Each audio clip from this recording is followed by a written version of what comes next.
All right, I'll do a countdown. 3, 2, 1, go.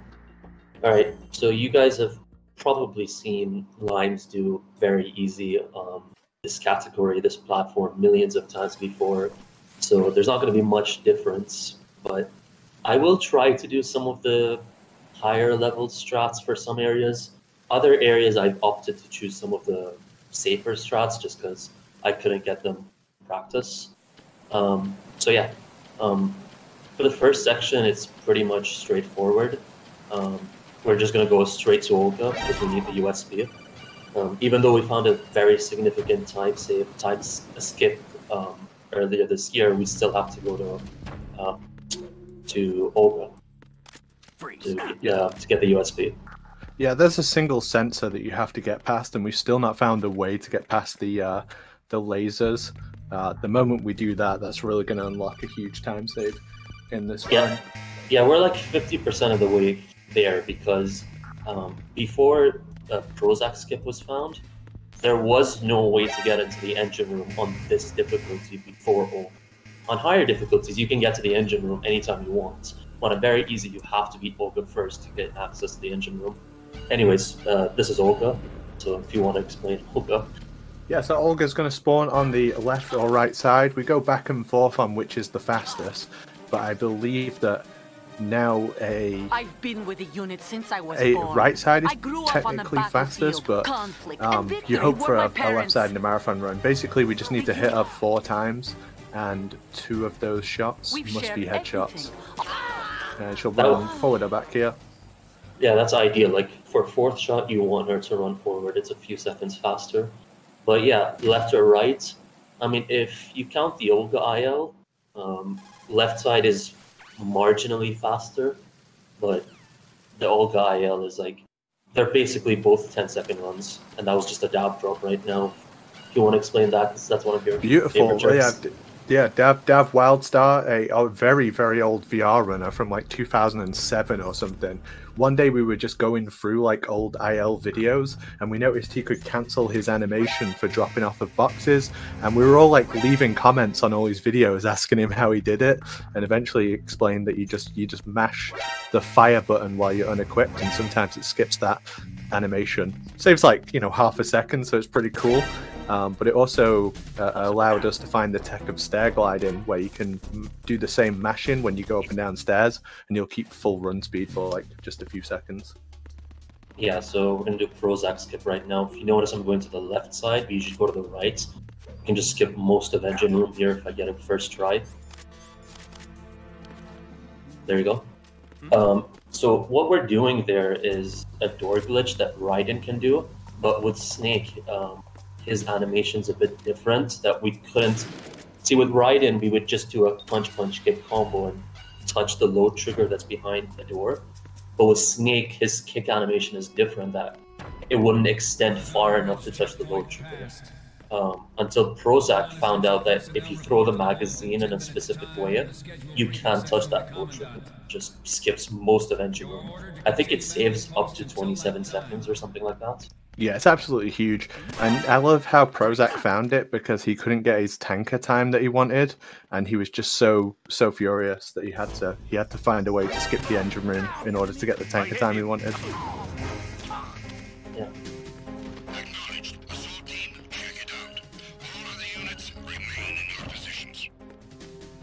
So coming up is guard rush. There's a total of 4 guards and then 3 on the last cycle. We're just going to USB our way through. Yeah, using a lethal weapon means that the guards disappear faster. So when you put them to sleep, it takes a lot longer for it to spawn the next set of guards in. We also found that like certain animations are faster as well. So if you kill guards from chest shots, that's faster than shooting them in the head, and shooting them in the groin is like the fastest. Yeah, so in this whole section, first part, we're just going to skip this ladder section by doing a very weird glitch.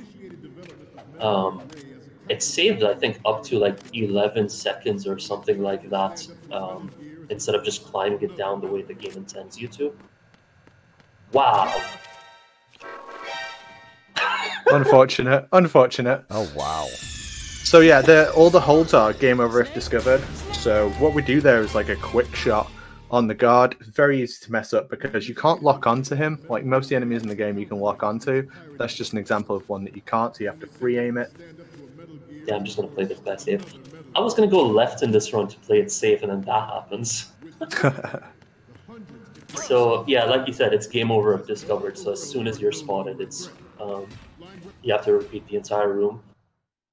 Same thing for these upcoming rooms as well. Is there time for a quick donation? Yeah, sure. Chewable Prozac donates $34.50, saying someone needs to match to complete the 69. Nice. Sending all the love to Jack and his family. Thank you so much, Chewable Prozac.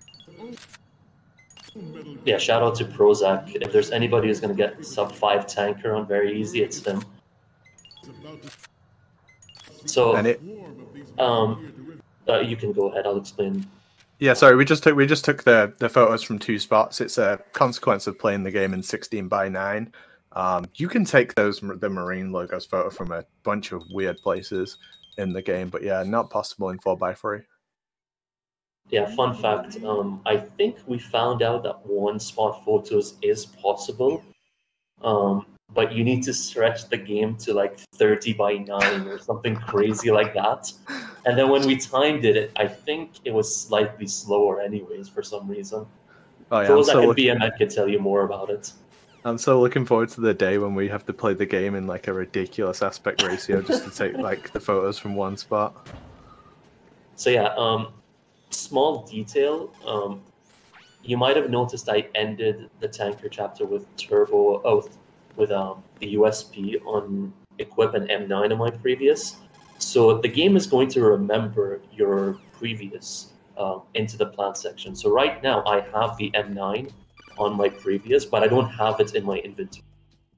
So the moment I pick up the M9, I can press R2 to equip the M9 without having to open up my menus.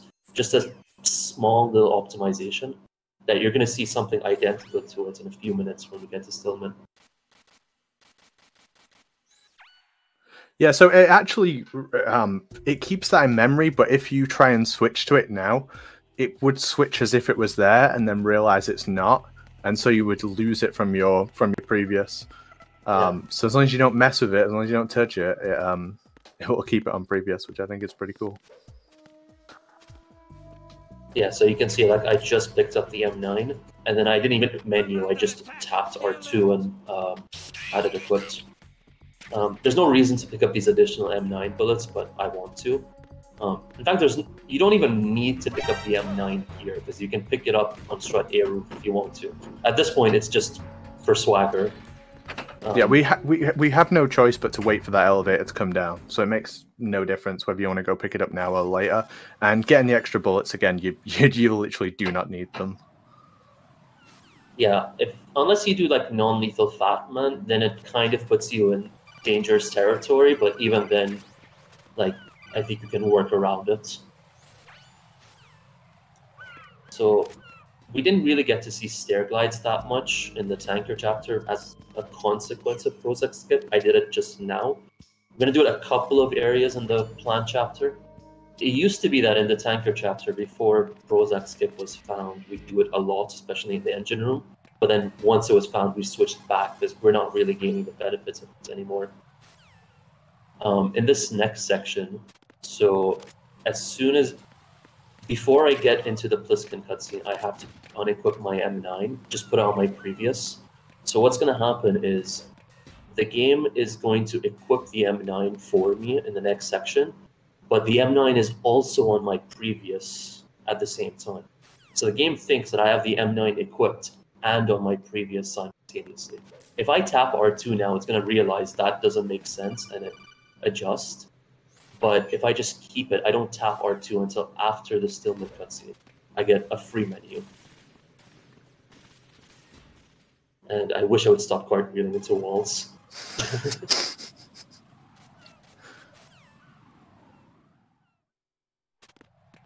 So yeah, after that, you're going to see the menu happen as soon as the Stillman cutscene ends. And then after that, it's the bomb disposal section. There's a bunch of bombs all around the Shell 1 that we have to defuse. There's three options. So either we diffuse it in a clockwise manner, starting from strut C and ending in strut C, or going counterclockwise, or doing the conveyor belt route. Traditionally on Very Easy, it was done using the clockwise route, but we found out that conveyor belt route saves about 10 seconds or something like that. And also, one of the reasons I'm playing on New Game Plus is to skip those two cutscenes with Stillman. There's two cutscenes, one of which he explains how the coolant spray works. The other one, he explains how sensory works. If you play on New Game, those are unskippable, and you lose like 2.5 minutes or something like that. Yeah, I think it's around 3 or 4 minutes you lose. No one actually knows. It's some amount of time. But yeah, it's always fun when you see a runner get up to that bit and then realize they accidentally started on New Game. I suppose that doesn't really happen as often anymore with the trainer. But yeah, the conveyor belt route that Platonic's going to do now saves 10 seconds, but it's like way harder to execute than the regular route. Yeah, shout out to Jess Aether, a very well-known speedrunner for this game, who found out about, who experimented with conveyor belt first on European Extreme and then showed it to us. And myself and a few others started, messing around with it until it just became a staple part of the run. So this is the first area that really changes, other than the fact that we're not doing clockwise anymore. So other than just diffusing this bomb over here, we also have to pick up the box. For this bomb over here, the game wants us to go underneath that red pipe and diffuse it from underneath the red pipe and go around. But someone found out that if you just hug this left pipe over here, you can diffuse it from behind. And that probably saves like, I don't know, maybe 10 seconds plus or something like that. Yeah, equipping the coolant and then beginning to stand up and then unequipping it allows you to stand up in one frame as well. It's called a coolant rise. It's probably the earliest known glitch for this game, and we use it a whole bunch. Yeah, I remember watching a video by BMN from like 2007 or something like that, where he showcased the glitch. That's how long people have known about it.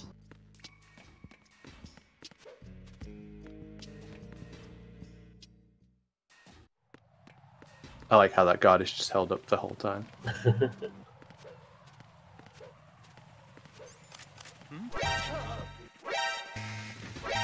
Okay, so I'm gonna do something a little bit trickier. Hopefully I can get it first try.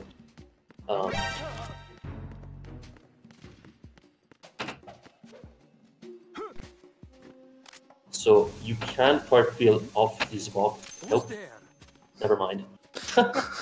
That is a really tricky cartwheel, but you can cartwheel from the top of that box all the way onto the stun grenades. I think I've timed it where it saves like 2 seconds or something like that. It is the fastest way to go through that room. You can also do a dab drop if you want. That's a little bit faster, but that's probably even riskier. So this is one of the areas where the coolant rise is very useful. We're going to pick up that claymore, then coolant rise immediately, just to cancel the animation. We pick up that claymore mostly because it just frees up that route. We're going to visit the EF connecting bridge many times in this run, so just having that claymore out of the way opens up a much better line for us to take.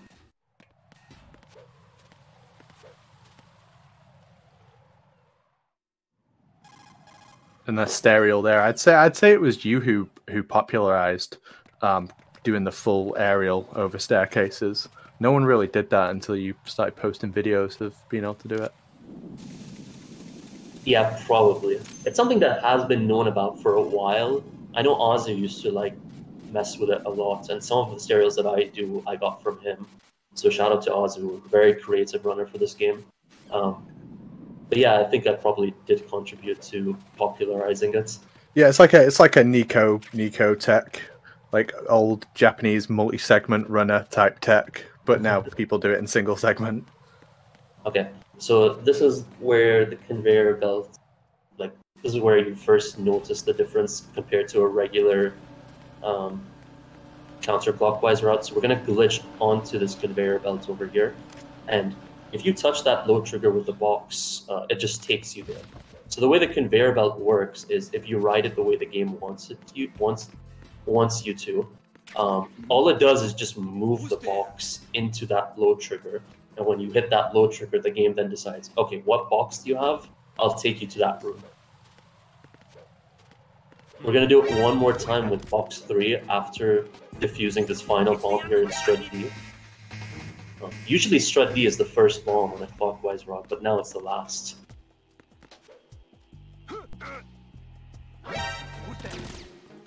Enemy sighted. Requesting backup unit. Understood. Backup unit head for Strut D ASAP. Also a little difference there. We usually go from the other side of that railing to get the bomb, to get a fast bomb. But King of the Bees found out that if you just do a little spin going from the other side, you can still get a fast bomb. I've never timed it, but I think it's faster. Yeah, so yeah, bombs normally defuse in 2.5 seconds, but there's certain like positions you can get into where you defuse them twice as fast. It's not possible for every bomb in the game, but like it's really important during like the Fat Man fight because you can get a fast bomb on all of his.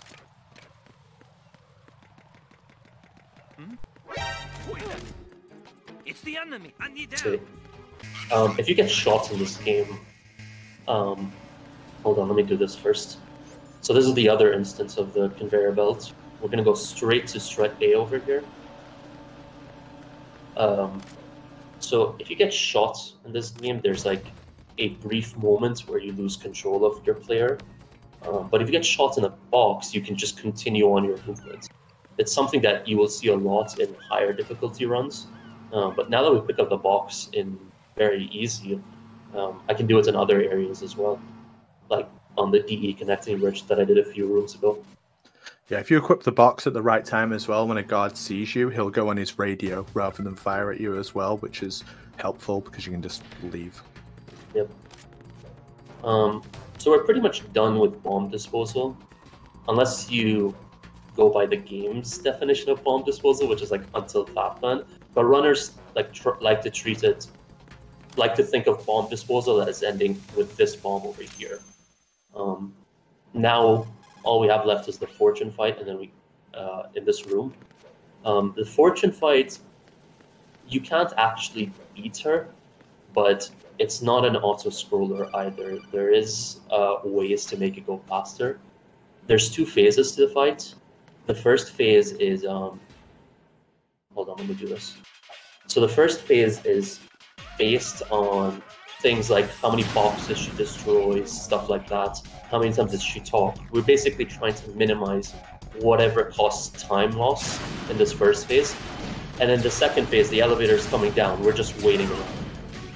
So my movement here is going to be a little bit precise because I'm just trying to make sure I don't lose as much time as possible. Yeah, basically the game knows that certain things must be destroyed. If they're not destroyed at a certain point, she'll then take the time to destroy them. So if we destroy them early, it means that whole phase is skipped, and so the fight is faster. I think like Fortune is supposed to aim for like off the top of my head, it's like a 110 or something like that now, right? It's been a long time since I've done like Fortune ILs. Yeah, 110 is like ideal. You'd usually get like 111. With the newer update to Fortune, there's like a 2-second variance as opposed to before where it was like a 7-second variance or something like that. I'm also ending this fight on the coolant spray just because I want it out of my menus now, and I want the M9.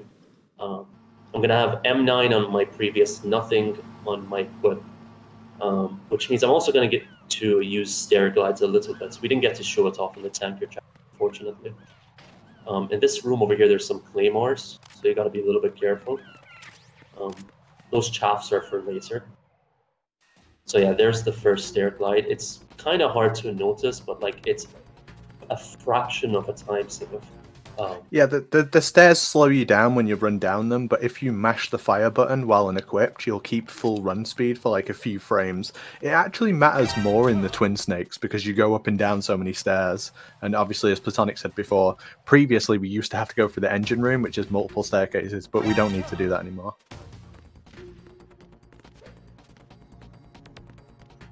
Yeah, so EF over here, this is the second time we're visiting EF. I think we visited like 5 or 6 times in the run or something like that. Now that I've picked up that first Claymore, I can take a much better line here, as opposed to like going all around it. And this is going to be the second instance of stair glides. Just here until the bomb before Fatman, there's a bunch of stair glides. So the way stair glides work, or how you do them, is if you just mash the weapon button before you start going up some stairs or down some stairs, you'll skip the first few steps. I think it's an extension of the dav drop. It probably works on the same mechanic. Yep, that's how I discovered it. I was like, I wonder where else that works. After we worked out, well, after Dav told us how the dav drop works. All right, Nice. now, Fatman, I'm gonna try the non-lethal strats. No guarantees, though.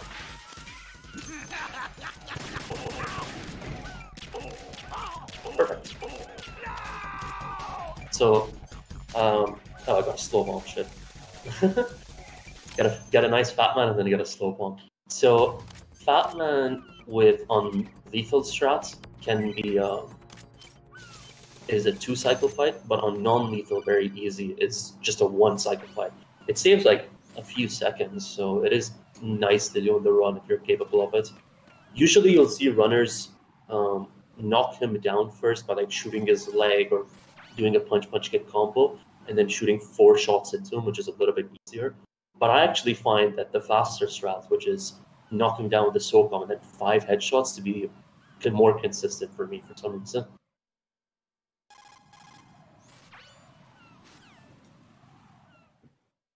So yeah, at this point, we're actually done with the bomb disposal segments, according to the game. So now the game is pestering us again to go find the president. And that's when the ninja comes in and says, if you want to find out where the president is, go find Ames first, and he'll tell you where it is. So he gives us the BDU, and then he tells us, go and pick up the AK from strut F. But this game, if you miss certain weapons, wow. No D-pad. Nope. Yeah, you gotta use D-pad there. So that's actually gonna mess up what do you call it? The perimeter afterwards. So yeah, since we missed the AK in strut F, it's gonna spawn in over here, which is actually a better position. Really? Alright. So yeah, there it is over here. So I think that was found like found a few years ago when Very Easy was just starting to kick off.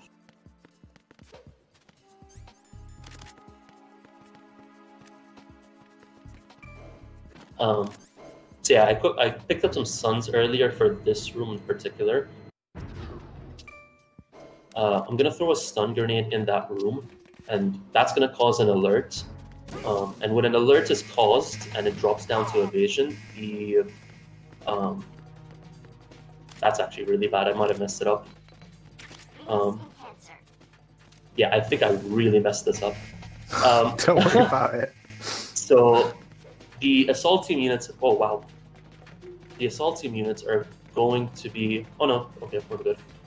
Yeah, so the elevator was remained open there because the assault team units went to where the stun grenade was thrown, where the alert was caused, and they just kept the elevator open for me this whole time.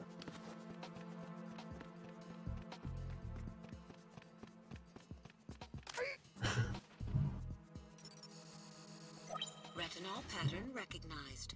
You are clear. Yeah, the AK is found in strut F and V. It's found in strut F in all difficulties. That's where the game wants you to pick it up. But there are weapons that can be found in other areas in case you miss them. So Ames, on New Game, he's usually in this position over here. But on New Game Plus, he can, he's basically randomized, and I basically got the worst possible aims. Nice, love to see it. Ideally, he would be in the top right section of the map. That's what we usually call God aims. Shoot the hostage.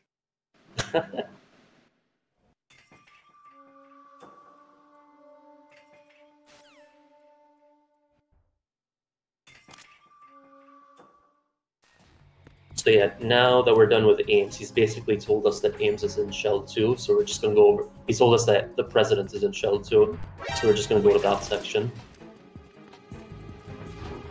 Yeah, Platonic like hit the elevator there, which gives you invincibility frames, so you can actually dodge things like being shot by the guard there. It's quite a cool use. Yep. So, but before we go to the Shell 2, we actually have to pick up the PSG-1 in Strut F.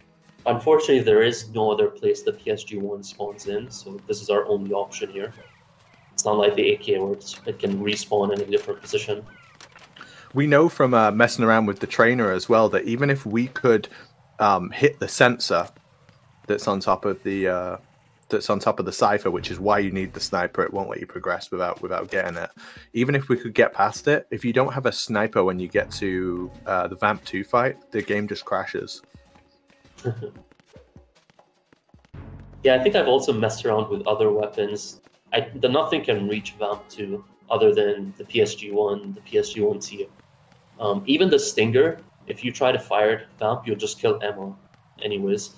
I don't think the game like if you shoot the Stinger at Vamp, it'll kill Emma, but not that. I don't think you get like a double kill or anything. Yeah, it just says basically like don't use this.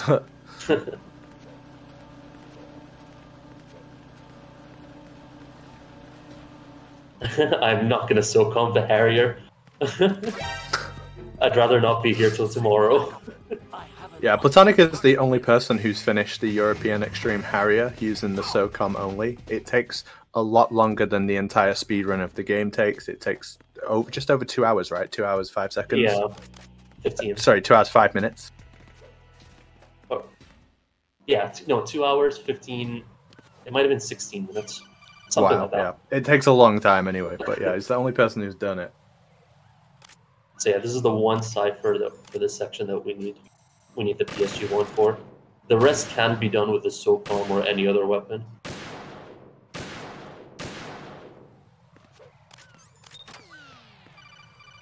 I'll just be going for a regular 5-shot Harrier. No 6 shots, no SOCOM. Hopefully I'll land this. It's hard enough already. Like, the speedrun strat for the Harrier is very difficult to do. Landing 5 shots on the Harrier at the opening of the fight, it takes a lot of practice, and it's something that when we first saw it done, runners were saying like, this will never be done in runs, and now literally everyone does it. And then I missed the +1. Ugh. Yeah, devastated. It's like so easy to miss those shots, but yeah, if you don't get a 5+1 Harrier, you lose like 15 seconds on this fight. So as soon as one person did it, it was required for runs. Yeah, like, this fight should have been over the moment the second guy shot landed, but now I have to wait for this shot to land. So that was like a 40-second fight. It's I think around 27 seconds if you land perfect 5+1. So that was big time loss. Yeah, so it's something when whenever newer runners pick up this run, they're like, "Oh my god, it's so hard." It's like, yeah, you have to do it every day and like spend like 30 minutes on it per day at least. Beautiful stereo as well. That's my favorite one in the whole game. So yeah, this is basically where the game becomes even more of a parkour than it already is. It's a platformer. Yeah.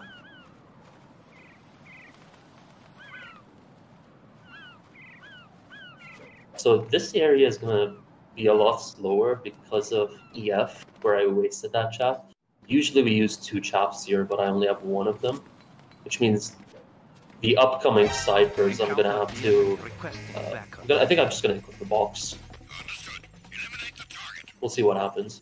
And unfortunately I don't have a weapon here. We would usually just keep unequipping weapons here to cancel the animation and just move a little bit faster.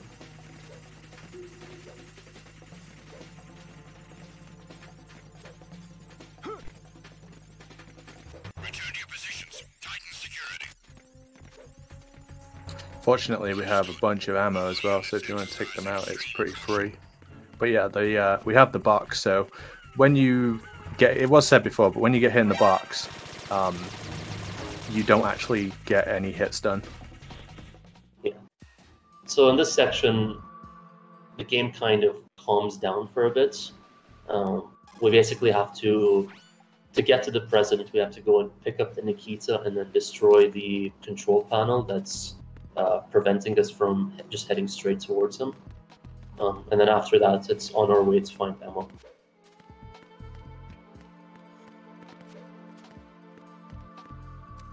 I don't think we mentioned about elevators. There's RNG involved with them.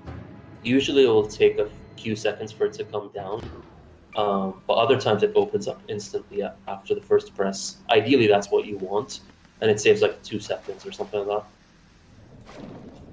Yeah, it's just RNG. We always hit them twice pretty much unless we spot we got an instant elevator. We love the elevator RNG. There's so little RNG in not just in this game, but like Solid 1, 2, and 3. They're very execution based runs. So those little bits of RNG, like they do matter now.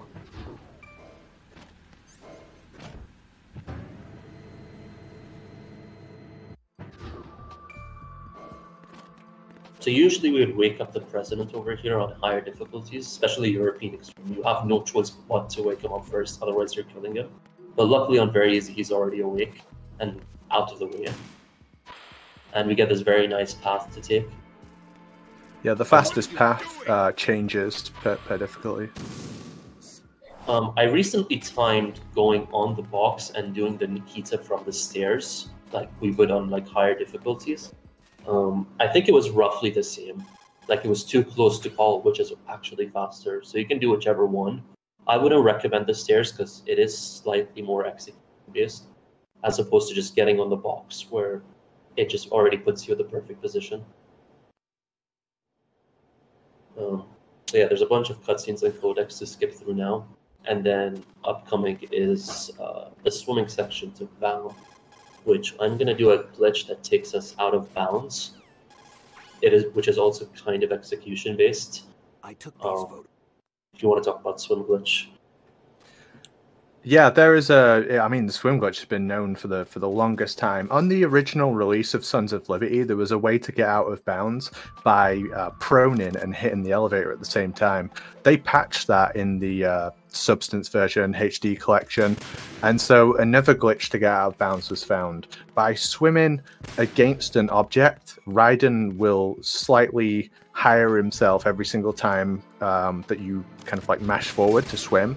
And so you'll use a section of the wall to get out of the water while still swimming, and it allows you to go out of bounds, and we can swim out of bounds all the way to the start of the vamp fight.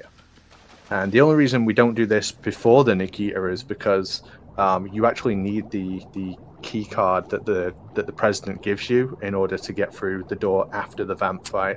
So yeah, we just get along this piece of wall right here. Swim glitch is notorious. Like this is a really good swim glitch right now. Absolutely perfect, mate. That's about what you're looking for in a run. But yeah, it's super tricky, especially when you first pick up this run. Most people opt to just not do it because it's so difficult. A perfect one saves about 20 seconds. Yeah, and Vamp as well is basically kind of a joke fight with lethal strats. You just stinger the water. But it's not completely free. It's not like you just spam and that's it. There is a little bit of tech. If you're doing it from the starting position that I did, there's a rhythm to it. If you're not comfortable with that rhythm, you can go really close to the water and just turbo it, or you can go really far away and also turbo it. Yeah, you've got to make sure you pick up the pack of stingers during the Harrier fight as well, otherwise you might not have enough. With turbo, you need 6 to kill him, but you need like even more if you're going to turbo it. But yeah, we've seen many people lose their run to a vamp fight, no matter how like easy it's perceived to be.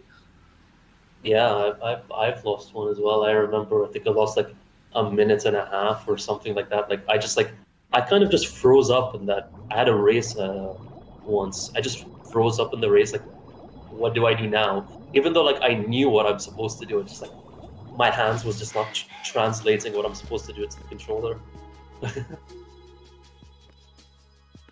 So yeah, this is one of the more boring sections of the run where you just have to drag Emma all the way to the sniping section.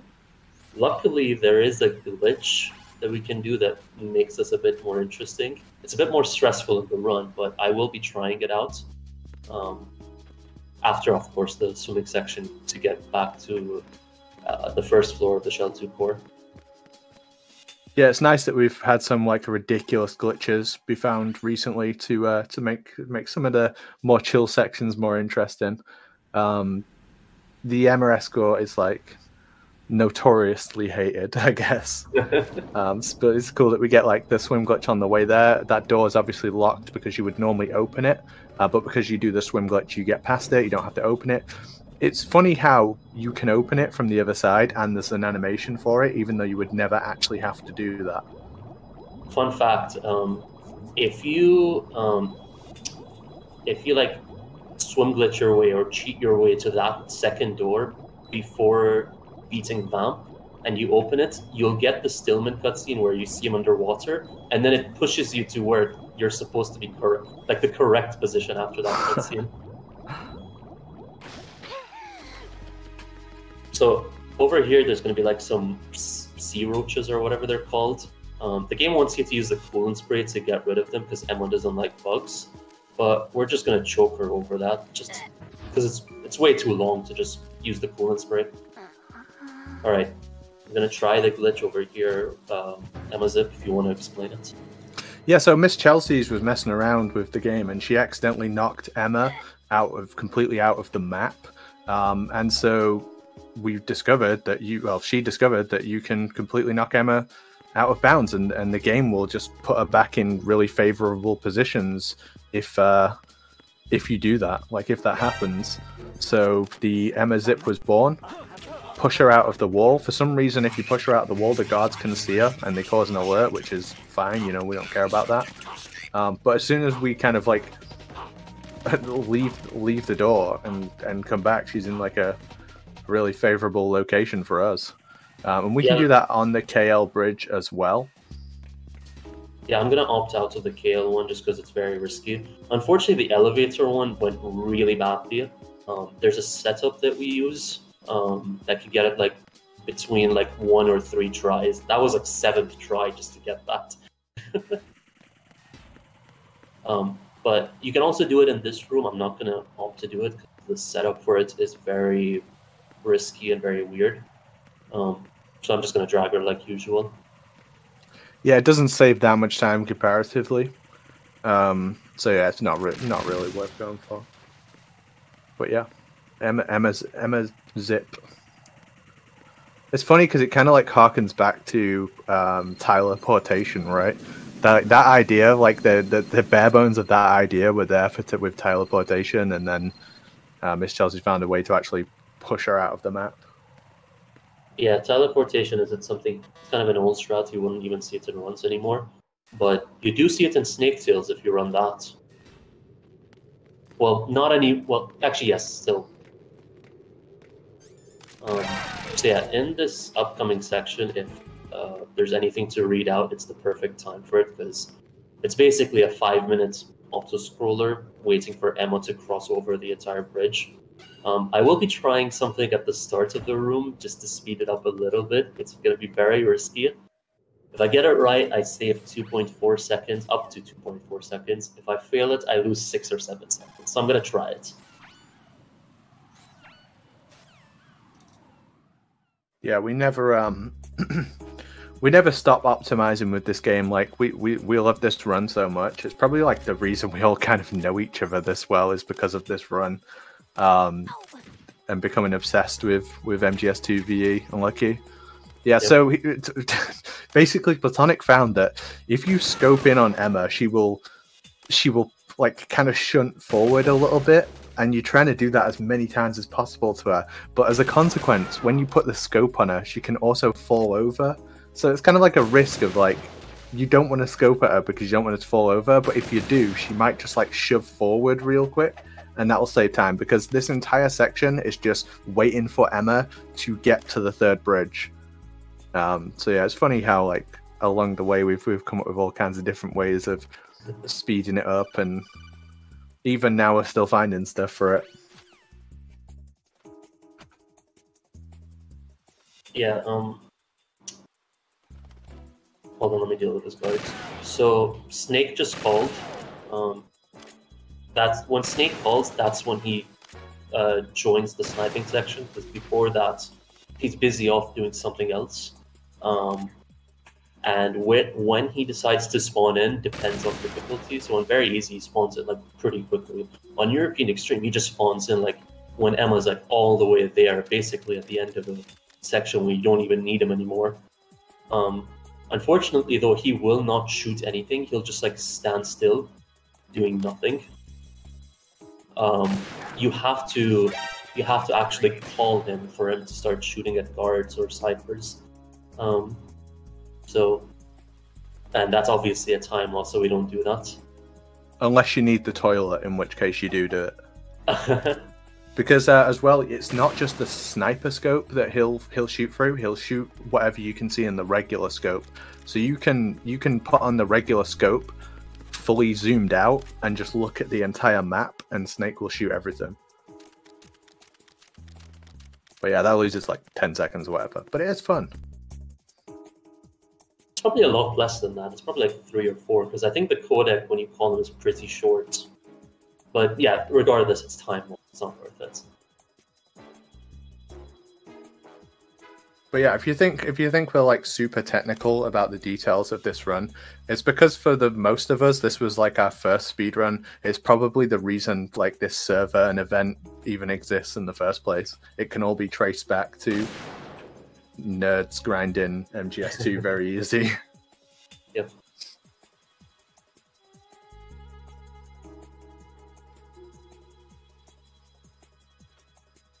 But yeah, I would never say there isn't more to be found. I think there's always going to be new stuff with this run. Seems like every time we get some more runners, like someone finds something. Yeah, I still have faith that a gigantic skip is going to be found in the future. We've exhausted all the tiny time skips. Like, how many more tiny time skips are we going to find? The biggest one we've recently found is Prozac skip. And we just found recently a house test found a glitch that lets us delete items, like Scott said. Not included in the runs because there's no use case for it, but that's an instance of us messing with the game's memory unintentionally. So who knows what could come out of something like that. Yeah, item deletion in Metal Gear Solid 1 was imperative to making some of the skips possible. So who knows what will happen with this game. Yeah. Like MGS1's any percent route is like we perform a glitch basically everywhere in the game. If there's a room in the game, there's probably a glitch somewhere involved in that run now.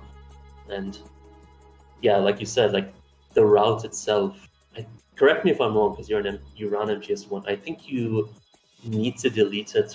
You delete the stinger before you go to Wolf, or it's before you get the Articon blood bloom on the battlefield scene. Otherwise, the game just crashes. It like completely self-locks. I have messed with very recently deleting the D-mic in before we go to Shell 2 where you have that cutscene with Olga and you have the D-mic. If you delete it, you can actually move around that area and go straight to the elevator. Pick up the Nikita, and when you come back, the cutscene will play again. You can just skip it and do the Nikita sequence now that you've picked up the Nikita. And in total, I estimated that you could save up to 6 seconds. Yeah, I was about to say that must be so fast. Yeah. Whoa, it's like when you come back, you're in the elevator, but you get the cutscene, so you just skip it immediately and do Nikita. Anyways, upcoming now is Vamp 2, probably the fastest boss fight in this entire speedrun. It is. I timed them all recently. Like, the ideal strat for this is literally under a second. Wow, I almost killed Emma. Okay, sometimes it be like that. I almost killed Emma. It's fine, she dies anyway. Yep. So yeah, like for that strat, ideally you would go for a headshot, that's the fastest, but it's so precise that what we usually do is just aim a little bit left and then start spamming. Yeah, you can also like let your aim like fully rest and not press anything, and then fire, and it works as well. So if Yeah. you're like super lazy, you can do that, which is great for people like me who are extremely lazy. So yeah, we're pretty much done with the big shell segment now. It's pretty much just going to Arsenal here. And that, in essence, is essentially, other than a couple of rooms, a boss rush.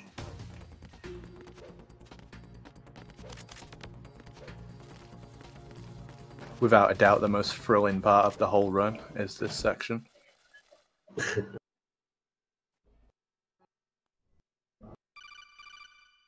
Did I talk about Turbo? So I guess we can do it now since I'm just waiting around. So we use Turbo to skip cutscenes and get codecs faster than we usually would.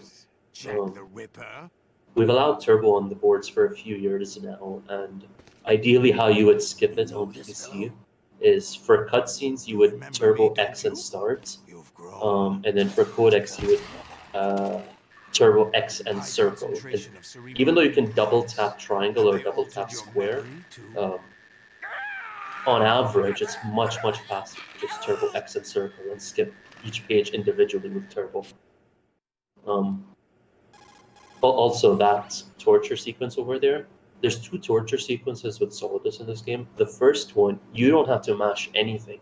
It's literally impossible for you to die, no matter the difficulty.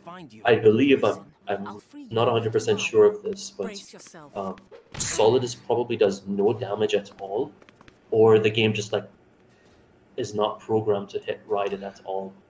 The time of it is the same.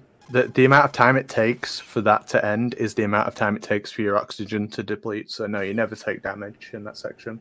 Yeah, I've even messed with the trainer trying to force a death and it doesn't work. But in the second torture sequence, you have to mash a bit. Luckily on very easy, not that much. So here in Jejunum, I held select to answer the codec as early as possible. This guard will start moving while you're waiting for that codec, so it's really important that you answer it as early as possible.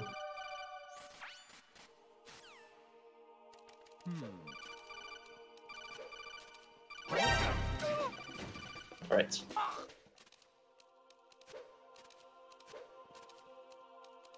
The Jejunum Gap is well known for taking people's runs as well.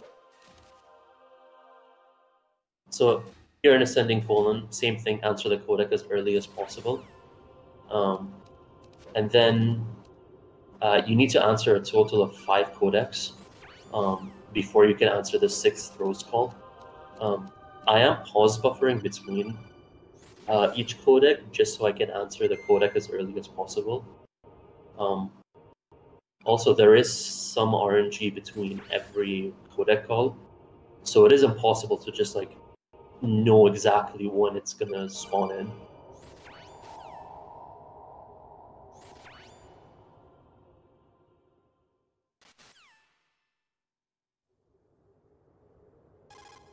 And then in this section over here, the only thing you have to do is just swipe your blade once. That begins like a 40+ second timer or something like that, and then just stay generally north of the area.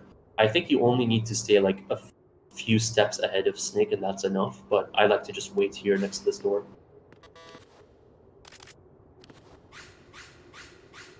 And yeah, after this door is basically just a boss rush until the end of the game. And if you're wondering, can we just do door glitch behind this door to get ahead? There is no load zone behind this door. In fact, a lot of the doors that are locked in this game are locked behind a level 9999 door, 999 card. And if you were just to cheat that in, you could just walk through and it's just like empty space. There's nothing there, there's no load zone. But the next room, there is a load zone behind the door, and I'm going to do the door glitch to get past there.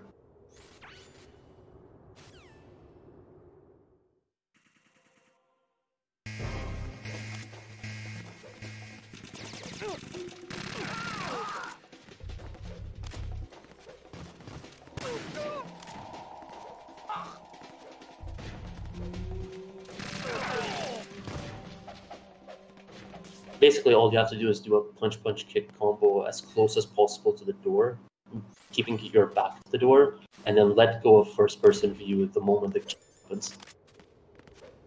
There is also a way to skip this fight over here, but unfortunately it is slower than just fighting the fight as normal.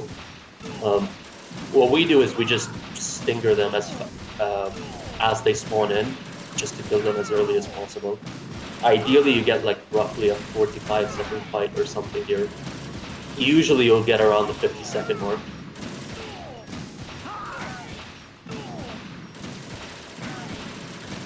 I want to say it was Bestwick who found this like north position as like the most... Yeah, this is his setup. It was Bestwick who found this setup, and then I believe it was Major Zero who messed with Turbo. Originally, we used to do this from the starting position, but this setup is not only faster, but more consistent. Even though that was a pretty trashy fight, like a 53-second fight is not that great. Yeah, you can get unfortunate with the way the guards spawn in as well, and sometimes their AI kind of gets stuck, and you'll see them spawn up top because you can see where they are because of the stinger, and you'll just see them running back and forth in the spawn, and there's like nothing you can do about that. The variance can be kind of crazy in that room. Yeah. There's also variance with Snake in terms of how his AI behaves. Sometimes he just gets stuck trying to kill a guard that has a blade and just like wastes so much time. He can die too because he can try shooting a blade guard. The blade guard will reflect the bullet, and then another Tengu will shoot Snake, and they'll just repeat that until he dies. Yep. And if you notice that happening, you have to like rescue him. That's something that was horrible to deal with on European Extreme back when we used to do the choke skip. Like, you could hear Snake dying, but you can't move away from the guard because then you're just gonna ruin your skip. Yeah, it's nice that we don't have to worry about that anymore. Yeah. Those days during the Civil War were as real as they come. Every day was absolute. This upcoming section, there's only 3 rays in total, very easy. It goes, I think, up to 20 on European Extreme, but this fight should be finished relatively quickly.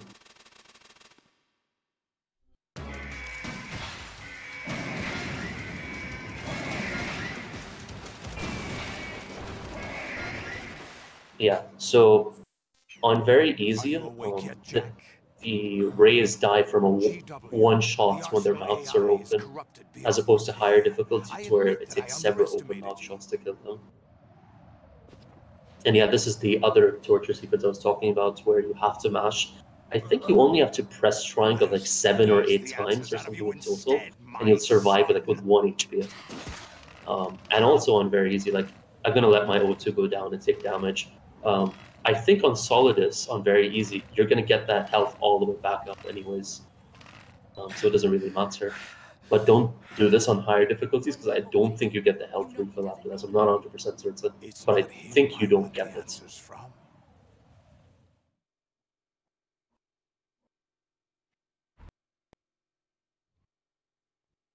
Here we are once again, the final fight with Solidus. We're going to use our lethal tech. We're going to beat him with the lethal sword. We like to punch once at the start of the fight or swipe in a very specific location in order to take his guard down. There is a little bit of tech with this fight as well. So on lower difficulties, we do want to knock him down each time just because the swipes do so much damage. Every time we knock him down, we want to bait him to fire rockets at us because it's the easiest way to get in and attack him again. Got to watch out for dodgy camera angles. And then in phase 2, we're going to hope for the people's elbow, but we have tech to get around every single hit. The other thing is we want to make sure he does a short dash in between phase 1 and 2, and that's just by getting away from him between phase 1 and 2. If you're away from him, he'll do the short dash like Platonic just showed there, so a little bit faster. If you're too close to him, he'll go all the way to the other side of the map. And then just repeat again. We want to hope for good RNG. But yeah, time's coming up when he gets the final hit on Solidus.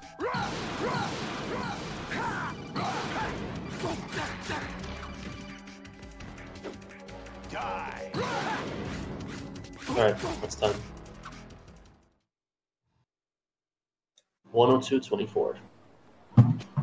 GG Platonic Guy, beautiful Do you remember this marathon place? run of MGS2 VE, which I'm pretty sure we'll always have in Limeade forever, just 'cause it's such an important run to all of us Yeah. here.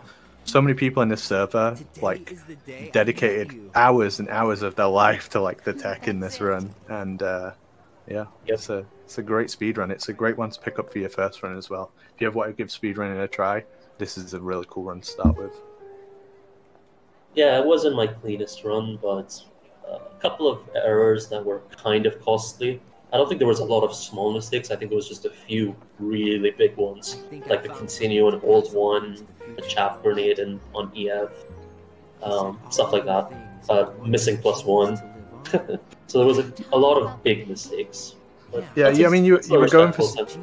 you were going for so many things that are like you know, really high end stuff that's not really marathon safe. So appreciate that, mate. All right. I guess we should talk about sub-hour as well. Sorry. Oh, no, sorry, go ahead.